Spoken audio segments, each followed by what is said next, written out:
YouTube irratti ittiin namoonni gariin dhaga'uu dhageessanii dhimmi uummata keenyaa kun waan bara kanaa yooma seenaan galmeesse malee yooma seenaan galmeesse jennaan dhaloonni qara'e malee kanaa fi sana jedhanii himuuni wanni barri kun ittiin nuun jiru wallaahi rabbi dhumti nu haa furu rabbi dhumti keenya nu haa furu buleewwan keenya ummanni maneedhaa keessatti laal hidhamuun inuma jirti takkaa takkitti namni yoo loon hidhe yoo saree hidhe yoo adurree hidhe nama qonqodhaan adabamu takkaa takkitti hin dhageenye addunyaadhuma kanarratti waan isin dhibu mirgi dhala namaa inni achi jirus mirgi dhala namaa inni eessa jirus hamma yawwanaa miidiyaan gurguddaan ifaan mandara tokko keessaa bakka kanaatii dhaame jechuu gabaasaa oolu ummata waggaa tokko ga'uudhaa ka'e ummata waggaa tokko erga hidhame inni kaan waggaa tokkoof ji'a ja'a inni kaan waggaa tokkoof ji'a afur inni kaan waggaaf wayi inni kaan ji'a sagal inni kaan ji'a meeqa hidhamee hidhaa jiru kana hamma yawwanaa dhiibbaatti godhanii yookaanis biyyocha sana keessa takkaa arabni waan alana nu godhe yookaanis immoo naannoon sun Saudi Arabiyaan waan alana nu godhe addunyaan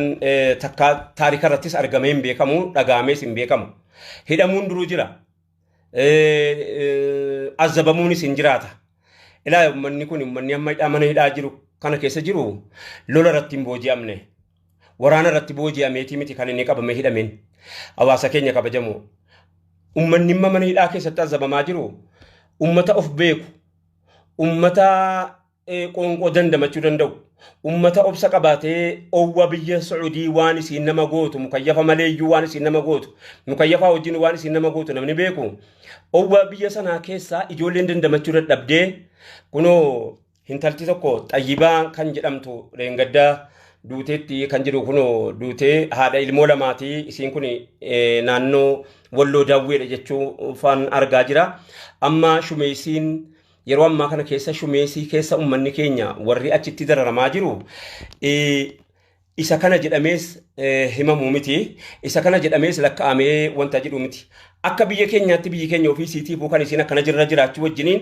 ummanni kun waggaa tokkoof wayii ga'eera erga ibidditti qabachuu jalqabe bakka ibiddi irraa ka'e kana sana jechuuti nuti hin beeknu bakka ibiddi sababni ka'eef maaliif jennaan duruu jiraataa dhageenye duruu itti godaanaa dhageenye duruu itti baqataa dhageenye biyya Saudii amma itti baqachuu hin jalqabne amma itti godaanuu hin jalqabne abbootii meeqa waggaa dhibbatti dhihaachuudhaa ka'u ittuma baqataatii abbootiin keenya fideenuun ga'e ayyee baqaa hiree keenya ta'e godaansaa hiree keenya ta'e inni bara kanaa isa hamma kana jedhamee haasa'amee isa ummanni silaa kana ta'aa jedhamee barreeffamee yookaanis danda'amu miti sabiyyi dubartiin daara ciniinfuurra jirtu qabamteeti ciniinfataa waan ciniinfuun nama godhu namni haadha manaa qabu hin beeka yookaanis namni ilmoo argatee beekus hin beeka dubartiin ilmoo argattee beektu hin beektu namni haadha manaa qabu waan inni wajjiniin ta'us hin beeka ciniinfuurraa fuudhamteeti karaatti jarwal bakka jedhamtutti intalti wayii jarwal bakka jedhamtutti karaa daariitti deessee ulmaadhuma sanaa wajjiniin utuu bishaanitti hin kennin gara jabeenya ummanni garaa nutti jabaataa jiru isa laafaa miti baraa ulmaa sanaa wajjiniin amma deessee kaatee achumatti akka bineensaa akka booyyee taane jechuudha farda taane loon taane beeyladaa taane karaa daariitti deessee kaateetti achitti offoltee namni gara laafessi fuudhee mana hidhaatiin ga'uudhaa mucaa amma dhalattee kaate jechuudha mee mucaan gaafa sana dhalate hamma inni turu mooji hamma inni jiraatus mooji rabbiin malee namni beeku hin jiru azaabni nu bara kana keessa mudanne azaabni amma ummanni keenya mudate isa gaafa Yamaniitti ummanni namni 500 ol boombiin itti darbamee achitti gubate mirgi dhala namaa warri jedhamu warri addunyaan gizee hunda warra VOS jedha warra maalis jedha silaalaa utuu silaa amba biraatii utuu silaa wanta biraatii ummanni silaa biyya ofii keessatti kabajaa qabu biyya ambaattis kabajaadhuma qaba beekamaadha rakkoon keenya biyya kana keessatti beekamtii biyyooma namoomu mallee ati namaanuun jechuullee diddee bara kana zabana kana keessa faranji arabni namni bar namummaafu elaa yoo akka amantii ta'eesi ummata amantii qabullee hamma nama jechisiisuutti nama rakkisu tokkotti amantii qabas ummata jedhamu miti maaliif jennaani biyya kana keessatti namni wallahi isa dhugumaati nama yeroo lolaa masjidatti baqatee offolu nama yeroo lolaa bataskaanatti baqatee offolu namni yeroo lollitti ka'e bataskaanatti baqata maaliif jennaan ganda amantiiti garaanatti hin jabaatanu jedha yeroo rakkate ganda amantiidhuma fedhe haa ta'u itti baqatee offolaa bara yeroo ammaa kana keessa adabni ummanni keenya Sacuudii keessaa itti jiramu isuma waa biraa wayinurraa kaffalataa jiran malee isa kan ilmoon namaa namarratti namni namummaa qabu namni zulmiin hojjetamaa jiru kun qofti moo lafatti hafa isinitti hin fakkaatin hawaasa keenya ummata keenya kana dhagaa jirtan kan afaan kan dhageessan የተከበራችሁ ወንድምና እህቶች እየተናገርኩት ያለሁት በሳዑዲ እስር ቤት እየተማቀቁ ያሉት ወገኖቻችን እየተማቀቁ ያሉት እየሞቱ ያሉት ሰሞኑን የተወሰኑ አንድ 10 ሰው ስማቸውን ኤምባሲ እንደለጠፈ ያቻለው ከዛ ባሻገር ምን ያህል እንደተጎዱ የት ቦታ እንደታሰሩ የታዩና ያልታዩ በሰው እጅ የተገደሉ ምንም የተነገረ የታወቀ ነገር የለም በዚህ ላይ እመጫት አለች አሁን ገና እንደወለደች እስር ቤት እየተማቀቀች የምትገኝ እህትና ወንድሞቻችን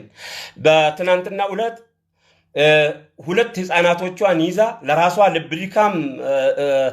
ቃጠሎ ያለ ሙከየፍ በዛ ቃጠሎ ውስጥ ታስራ ያለችው ጠይባ የምትባል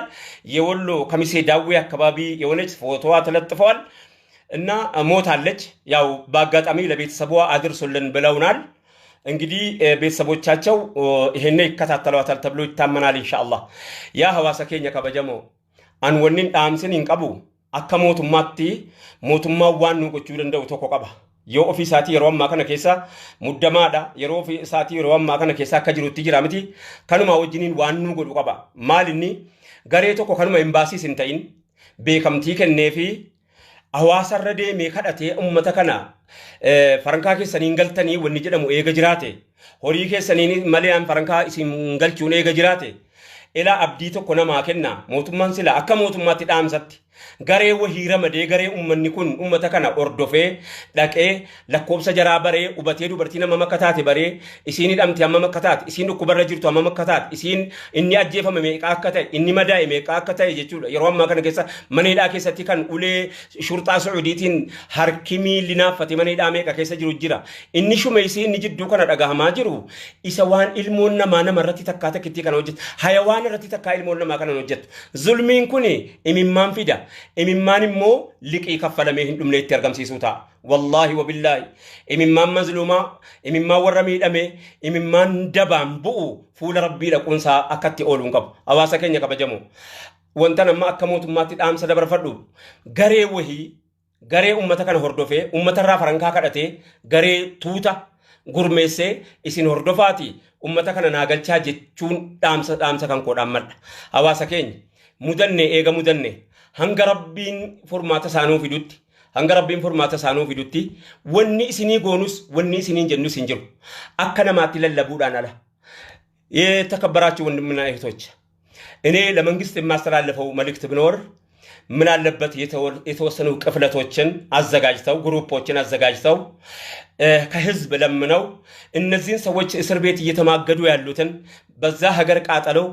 በዱንያ ላይ በአዛብ እየተቃጠሉ ያሉት ወንድምና እህቶቻችን ሰው ልጅ ብቻ በመሆኑና በመሆኑ የተወሰነ ግሩፕ ተዘጋጅተው ያ ግሩፕ ሪኮግኒሽን ተሰጥቶት እውቅና ተሰጥተው እነዚህን ሰዎች እየተማቀቁ ያሉትን ሰዎች ከማህበረሰቡ ከህብረተሰቡ ለምነው በመንግስት እውቅና ብቻ ነው የሚፈልገው ሰው የመንግስትን እውቅና ካገኘ ግሩፑ ህዝቡን የመለመንም እውቅና እንዲሰጠው ተደርገው ከህዝብ ለምነው እነዚህን ሰዎች ግሩፕ ወደ ሀገር የመመለስ እድል ቢፈጠር የሚል መልእክት ነው ማስተላለፈው ጥያቄ ነውና ዋን ሞት ማያደ አንምቤኩ የወነወንት ያደ መጅሩ እንጅራተታ akkanamaatti garuu naman teesisu akkinamni keenya ta'e elaa ijoolleen asii achi baate kuni ijoollee haadhaaf abbaatti mana ijaarte ijoollee haadhaaf abbaatti qoonqoo xaafii bitaafii turte namni adda inni galaa jiru nileen gaddaa saamu nama 350 360 350 jedha namni mana hidhaa jiru kuma dhibbaan lakkaa'ama yeroo ammaa kana keessa jechuudha kuma dhibbaan lakkaa'ama amma bilbilaan namni baay'een dubbisaan oole bilbilaan warran dubbisaa oole hundi isaaniitu elaa bahariitti illeetu nama gatanii gaariidhaan kana ta'anii arguurraa jedhu warri shumeessii keessaa silaamu kayyafniin kajeelamu qoonqoollee namni qoonqoodhaan nama adabaa jara keenya takkaa qoonqoodhaan nama adabame nagarreenu Kana biratti haadha hoosifattu jirti. Ulfa da'uu kaatu jirti. Kana biratti dadhabduu jirti. Abbaa mashaayika jaarsa manguddoo faa fidanii azaaba sana keessatti hidhamanii jiru. Guyyaa dheengaddaa namni meeqa maraatee jechuudha. Kan amma haadhaaf ilmoo bakka bakkatti hidhani. Hidhaan gara qabaa bara. Hidhaan akkaataa qabaa bara. Gaayaa uummataa biyya kanaa tuffachuu jechuudha. Ummata tuffatamaa ta'uusaa namni sin hordofu hin jiru akka waan jedhanii sin akka beeylada የምናገር ዕቃ jennaan bar duri garbi biyya kanaa yeroo biyya sanatti gurguramu meeshaa dubbatu jedhamee gurgurama dur zabana durii sana keessa jechuudha zabana garbi addunyaa irratti nagadamu garba meeshaa dubbatu illee namni nyaataan hin adabu garba ofii nyaataan hin adabu takkaa takkitti ibiddaan isin adabu azzabee isin adabu yakka maalii hojjannee kana hunda mudannee yakka maaliiti wanni kana hunda nu mudachiise egaa rabbiin furmaata isaasiniif afidu waa tokko wanni embaasiin dadhabe wayiis waa tokko hin dhagahu kanarra geenyerra wanni jedhames tokko si akka hawaasaatti miidiyaatti tarii waan gadi bayeen haasa'amne wa'ii jira nu hin beeynu ammoo biyyaa gubate maal seenaa dhumti keenya bor maal isin galmeessa yaa ummatanaan taarikii dhumti keenya bor gaafa sana maaluma nuun jechuu ta'a dhaloonni keenya abbootiin keenya akkamumatti ummata kana hunda mana hidhaa keessatti kana hunda azabamu kana hunda seenaadha hin dhokatu galmeeffamuuf ta'a waan ta'eef maaluma nuun jechuu teessi dhaloonni maaluma nuun jechuu teessi ilaa namni takkaa takkitii nama lola irratti boojii illee bar boojuun islaama keessatti yeroo qabamu bar namni hidhaa yeroo hiitanu akka gaariitti hidhaa qabaa gaarii qabaa jechuutu jira biyyichi sun maqaadhaaf illee ta'u duraan biyyuma islaamaati akka amantiittis du'aata ulamaa biyya sanaa takka iyyuu sin dhageenye ishii tole kan biyya kana abbootiin amantaa biyya kanaa hoo ilaa amantaan biyya kana jiru amantaa protestaantii jira amantaa islaamaa jira amantaa protestaantii jira amantaa ortodoksii jira amantaa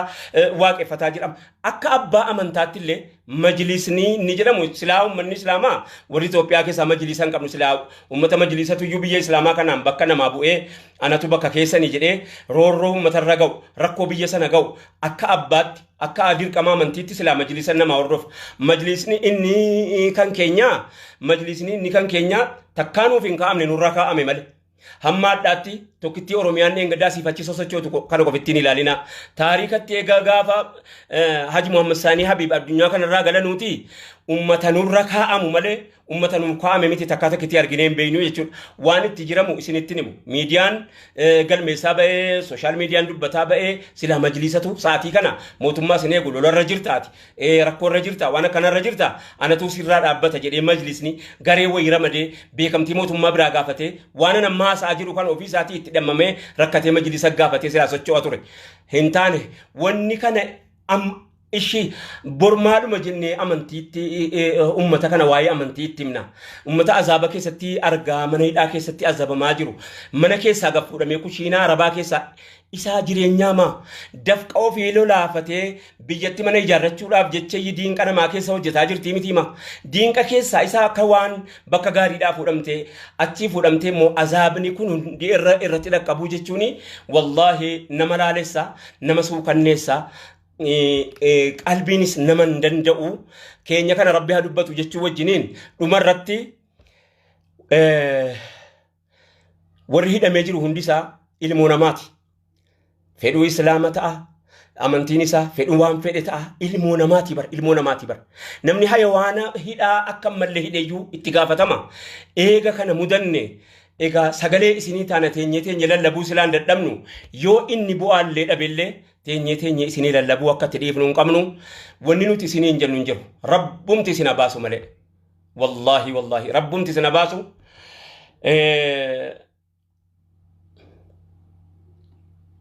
akkuman dura waa xiqqoo raasee yeroo rifamne eessattuu qooda keenya ta'e ummata rakkatee biyya isaarra ba'e dhageessa waan dhihoo yamanitti ta'e ummanni guuramee hidhamee ka'e egaa roorrifamni qooda keenya gumaata keenya eega ta'e hawaasa keenya rabbi sabrii isiniif kennu wanni jedhuun bakkuma citteen dhiigi nu laalessa namaa namoomni nu laalessa isinii mana keessaa deemtanii nu hir'isa dhabamuun keessan quuqamuun keessan rakkachuun keessan nu hir'isa nama isinii firqatu rabbi isinii fabuusu isiniin jecha dhaamsiyaan maayirratti ammoo deebi'ee dhaammadhu mootummaan akka inni garee wahii ramadee yeroodhuma ittiin qabu waan kanatti yeroodhuma ittiin qabu isin gareen kun waan kanaan deemaa jedhee kallattii majlisaatiin haa ta'u kallattii manguddootiin haa ta'u kallattii daldaldootaatiin haa ta'u garee wayii ijaaree garee hawaasarraa kadhattee ummata kana nama hamma kana kan xiyyaaraa kaffaltee deebisuu dandeessu kanan dhaammadha egaa ummata bal'aa rakkoo ummataa ta'urraa nama kuma 900 mana raggeeffataa jiraachuun dhugumaan rakkoo kana hawaasni hundinuu rakkataa jira jechuudha. Sheer godhaa waliin gaa ergaan kana iyyi keessan iyya keessan laalaan keessan laalaa keessan isin achi owwitanii rafiitii dhabuun asii qabbana keessa teenyee rafiitii nuu kennuu dide. Asiis teenyus nus qabbanatti keessa teenyee aara galfachuu hin dandeenye. Nyaanneef beela ba'uu hin dandeenye isinii akka sanatti jiru hin dhageenya ka guyyaa guyyaan rakkoo keessan dhageenya guyyaa guyyaan dhiibbaa keessan dhageenya guyyaa guyyaan waan isinii goonu lallabuu ittiidhuma kana malee waan isinii goonuu hin qabnu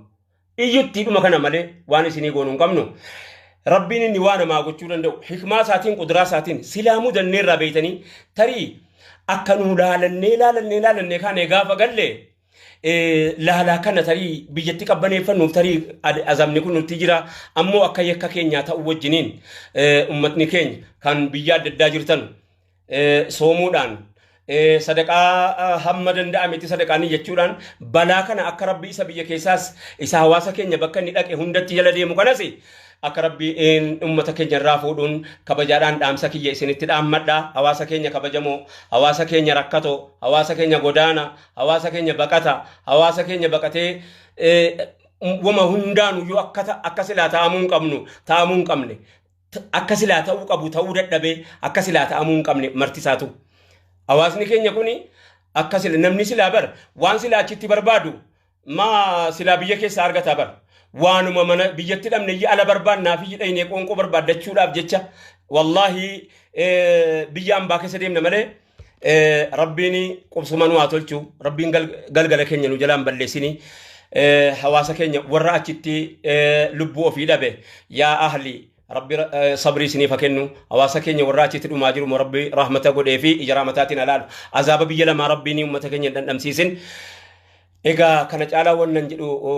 narkaa babbade wanna hin jedhu hin jiru hawaasa keenya faffacaasaa waliin ga'a roorroon keessanii qooddanne roorroma qooddachuu silaa'uu roorroo qooddachuun hin dadhabamu waan isinii goonummoo hin qabnu kana achitti waan isinii taanullee hin qabnu kana achitti silaa utuu beekamtii qabaannellee akkatti kadhannus beeyna akkatti waan silaa godhamus wallaalleeti miti beekamtii waa tokko ramadamee yookaanis garee wahii waamee mari'atee wanni jedhamu tokkollee hin jiru وإن كيسني رب ما ندبو ربني موانسا ابن إسنين ابني وصلى الله على سيدنا محمد وعلى آله وصحبه وسلم السلام عليكم ورحمة الله وبركاته يتكبراتوا وندمنا يتوج እንግዲህ እዛ ቦታ ላይ ህይወታቸውን ላጡ ለቤት ዘመዶቻቸው አላህ ትዕግስቱን ሰብሩን ይስጣቸው ይያለን ለሞቱት ወንድሞቻችንና አይቶቻችን እዛ እየተቀበሩ ወይ ያልተቀበሩ በሰው እጅ ነው ያሉት እህትና ወንድሞቻችንን አላህ በሁለት ሀገር አዛብ በኔ ማዕሲያ ምክንያት በኔ ጥፋት ምክንያት እየተቀጡ ያሉት ወንድሞቻችን አላህ በአይን الرحማ ይመለከታቸው ይያልኩኝ እዚህ ላይ ጨርሳለሁ የካ አመደንዳ መተኮቲ ወሪ ብያ ደዳጅሩ የከራው ፌጉዳን ኸይሪት ጅጅረቹዳን ሞ ቢራድ አባኑ የከራው ፌጉን ሁምና የከራው ፌጉን አቺና ማላፊሳ የከራው ፌጉን ጅዱ ከኛ ጅዱ ረቢቲ ዋቀጀቻ كناف أمرن دامي تقول أفاني نتو هركانة تو ميلا نتو يادا نتو يكرر أوف قبول أني مومي مهاجر جارو يكو مرة أوف قبلتو مومي ما وانجل ولا ليتني يكو مرة أوف قبولهم نونا ما تا وان تيف ورئيس الموزل لما جرنو والله أكذل لما نتنف وني